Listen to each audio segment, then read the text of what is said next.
పెట్టుబడులు అధికంగా ఉండే సంప్రదాయ పంటల సాగుతో పోల్చితే కూరగాయ పంటలు రైతులకు నిత్యం ఆదాయాన్ని ఆర్జించి పెడుతున్నాయి. ఉద్యోగుల కన్నా అధిక ఆదాయం ఇందులో పొందే అవకాశం కూడా ఉంది. అలాంటి కూరగాయల్లో బీరకాయ ఒకటి. తక్కువ పెట్టుబడితో తక్కువ కాలంలోనే చేతికి వచ్చే పంట ఇది.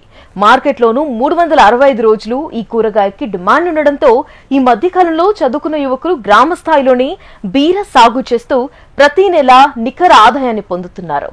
పందిరి విధానంలో బీర పండిస్తూ లాభాలను సాధిస్తున్నారు. ఆ కోవకే వస్తాడు అనంతపురం జిల్లాకు చెందిన యువ రైతు నాగరాజు. డిగ్రీ వరకు చదువుకున్న నాగరాజు తన తండ్రికి సేద్యంలో చేదోడు వాదోడుగా ఉండాలన్న ఉద్దేశంతో పంటల సాగుపై దృష్టి సారించాడు. సాంప్రదాయ పంటలను పక్కన పెట్టి పందిరి విధానంలో బీరను పండిస్తూ లాభాలను సొంతం చేసుకుంటున్నాడు. ఆ వివరాలను ఇప్పుడు తెలుసుకుందాం పదండి. అనంతపురం జిల్లా ఉరవకొండ మండలం కోనాపురం గ్రామానికి చెందిన నాగరాజు డిగ్రీ వరకు చదువుకున్నాడు. కొంతకాలం ప్రైవేటు ఉద్యోగం చేశాడు. నాగరాజుది వ్యవసాయ కుటుంబం కావడంతో కుటుంబ సభ్యులు ఏళ్లుగా వ్యవసాయం చేస్తున్నారు.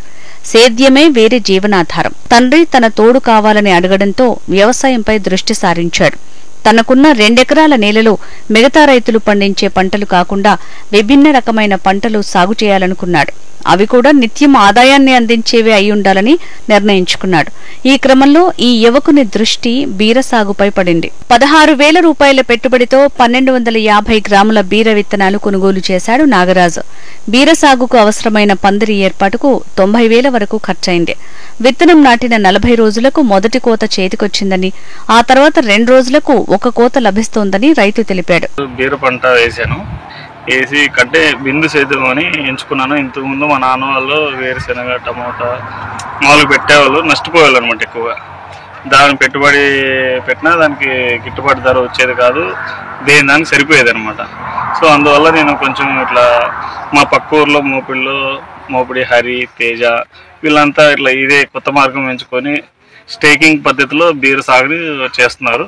నేను వాళ్ళని చూసి వాళ్ళు ఇన్స్పైర్గా తీసుకొని వాళ్ళు చేసి బాగా పండించడం జరిగింది. అందువల్ల మనం కూడా ఎందుకు ట్రై చేయకూడదు అని చెప్పేసి నేను మా ఊర్లో కట్టలు తీసుకొని వచ్చి వాళ్ళని అడిగి ఎలా వేసారు ఏం కథ అని చూసి వాళ్ళు చేసినంత అబ్జర్వ్ చేసి నేను కట్టలు కొనుక్కొని వచ్చి ఇక్కడ టౌన్కి వెళ్ళి అనంతపురం, నార్పల, గార్లిన్ అక్కడ తీసుకెళ్ళి కొనుక్కొని స్టేకింగ్ పద్ధతిలో కట్టలు నాటించి బీర పంటని వేయడం జరిగింది. ఈ బీర సాగు వచ్చేసి ఎకరానికి 15 నుంచి 20 టన్నులు తెగుతుందని చెప్పారు మామూలుగా. యాక్చువల్ నాకు నేను ఇంతకుముందు పెట్టిన వాళ్ళు నాకు ఇప్పటిదాకా ఒక 7 టన్నులు తెగింది. 4 కట్టింగ్లకు గాను 5 కట్టింగ్లకు గాను 8 టన్నులు తెగింది. ఇప్పుడు నాకు పెట్టుబడి వచ్చేసి దగ్గర 2 లక్షల దాకా పెట్టుబడి అయ్యింది. ఇంకా నాకు కటింగ్ అవుతూ ఉన్నాయి. ఈరోజు కట్ చేస్తున్నాము. సో అవుతూ ఉంటుంది కాబట్టి దీని నుంచి నష్టం అయితే ఉండదని చెప్పారు. నాకు ప్రస్తుతానికైతే రేటు గిట్టుబాటు లేదు, అంటే రేటు ధరలు లేవు కాబట్టి డౌన్ అయిపోయింది మార్కెట్. సో ముందు పెరుగు వచ్చే అవకాశాలు ఉన్నాయి కాబట్టి దీని నుంచి నేను లబ్ధి పొందుతానని అనుకుంటాను. నేను కొంచెం కొత్తగా ట్రై చేద్దామని సాంకేతికంగా టెక్నాలజీ లాగా ఉపయోగించుకొని బీర సాగుని స్టేకింగ్ పద్ధతిలో వేద్దామని చెప్పేసి నేను వేయడం జరిగింది. సో ఇప్పుడు నాకు బీరకాయ పందిరి రూపంలో పండిస్తున్నాను. అందువల్ల నాకు మంచి లాభదాయకంగా ఉంది. సంప్రదాయ పంటలతో నష్టాన్ని చవిచూసే కంటే లాభాలను అందించే ఇలాంటి పంటలను సాగు చేయాలని నాగరాజు సూచిస్తున్నాడు.